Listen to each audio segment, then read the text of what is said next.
तो दोस्तों कुछ लोग देश की सेवा करते हैं पर्दे के पीछे से और इसके बदले उन्हें कोई ज्यादा क्रेडिट वगैरह मिलता भी नहीं है, लेकिन इसके बावजूद वो अपने प्रयत्नों से भारत को आगे ले जाने की लगातार कोशिशें करते रहते हैं।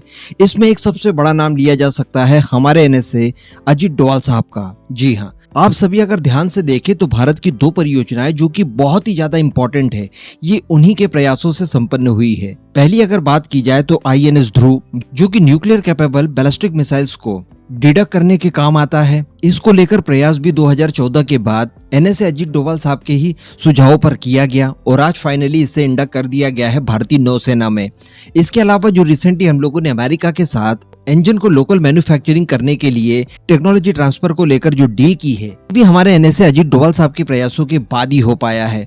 उन्होंने ही बार बार इन सब चीजों को लेकर अमेरिका के साथ बातचीत की और फाइनली अमेरिका को इसके लिए बाध्य कर दिया कि वो सारी टेक्नोलॉजी और लोकल मैन्युफैक्चरिंग के लिए तैयार हो जाए। अब इस तरह के कुछ और महत्वपूर्ण काम भी उन्हें जिम्मेदारी के तौर पर दिए गए हैं, जिसमें आगामी हमारे एमका परियोजना के लिए इंजन की डील हो या फिर हमारी न्यूक्लियर अटैक सबमरीन यानी अपकमिंग एसएसएन को लेकर हो, इन सब की जिम्मेदारी भी अजीत डोवाल साहब को दे दी गई है। और अच्छी बात यहाँ पर निकल कर ये आ रही है कि इसको लेकर उन्होंने टॉक भी शुरू कर दी है फ्रांस के साथ।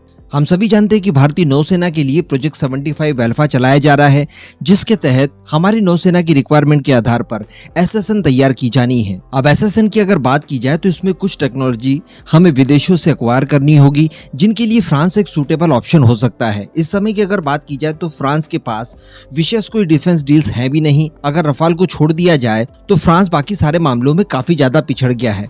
खासकर अगर बात की जाए ऑस्ट्रेलिया के साथ जो उसकी सबमरीन की डील तुड़वाई गई थी यूएसए और यूके द्वारा, उसके बाद अन्य कोई भी उसके पास विकल्प नहीं है जो कि सबमरीन से रिलेटेड हो। ऐसी परिस्थिति में फ्रांस भी अब चाहेगा कि भारत के साथ इसको लेकर संभावित डील्स की जाए, जिसमें दोनों ही पक्षों का बराबर बराबर का फायदा है।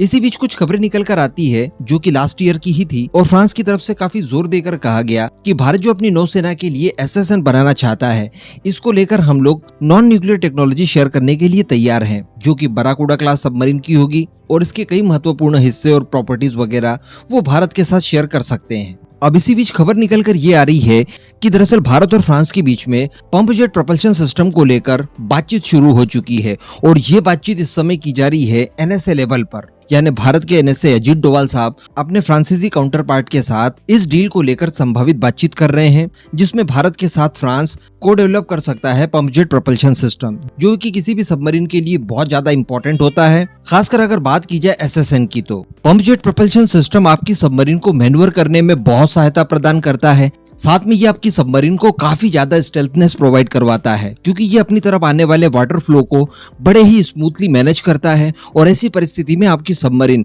बिल्कुल ही साउंड प्रूफ बन जाती है। तो दुश्मनों को चकमा देने के लिए आपकी सबमरीन्स के अंदर ये सारी प्रॉपर्टीज होनी चाहिए और ये आपको पंप जेट प्रोपल्शन सिस्टम ही दे सकता है।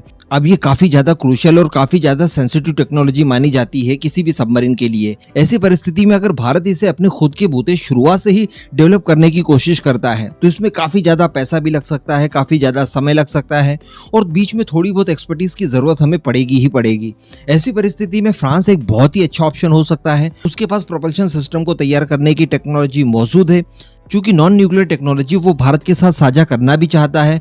तो ऐसी परिस्थिति में कोई ज्यादा समस्या नहीं आ सकती। भारत और फ्रांस बड़ी आसानी से पंप जेट प्रोपल्शन सिस्टम को डेवलप कर सकते हैं। इसी को लेकर अब एनएसए अजीत डोवाल साहब अपने काउंटर पार्ट के साथ बातचीत कर रहे हैं और संभवतः कोई ना कोई बड़ी खबर इससे संबंधित निकल कर आ सकती है जब प्राइम मिनिस्टर मोदी का ऑफिशियल विजिट फ्रांस होगा। 13 से 14 जुलाई के बीच में वो पहुंच जाएंगे पेरिस और उसके बाद इमैनुअल मैक्रो के साथ वो बायलैटरल टॉक भी करेंगे।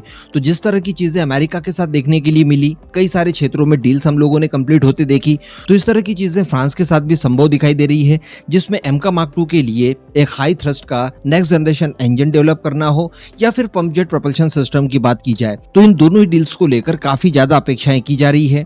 और अगर ऐसा होता है तो ये अजीत डोवाल सर की एक और कामयाबी मानी जाएगी, जो कि भारत की प्रगति के लिए बहुत ज्यादा इंपॉर्टेंट होगी। वैसे मैं आपको बता दूं, ये जो पंप जेट प्रोपल्शन सिस्टम है, ये हमें उस समय भी चाहिए होगा जब हम लोग बड़ी क्लास की हमारी एसएसबीएन को बना रहे होंगे, जिसमें आप S5 क्लास के सबमरीन को ऐड कर सकते हैं, जिनसे कि हम लोग न्यूक्लियर बैलिस्टिक मिसाइल्स को लॉन्च करते हैं। तो उस सीरीज की सबमरीन के लिए भी ये अनिवार्य हो जाता है। तो अल्टीमेटली इसके ऊपर विशेष फोकस किया जा रहा है। अगर ये टेक्नोलॉजी फ्रांस से मिल जाती है तो भारत के लिए बहुत बड़ी उपलब्धि साबित होगी। इस पूरे मुद्दे पर अब आपका जो भी मानना हो नीचे कमेंट करके जरूर बताइएगा।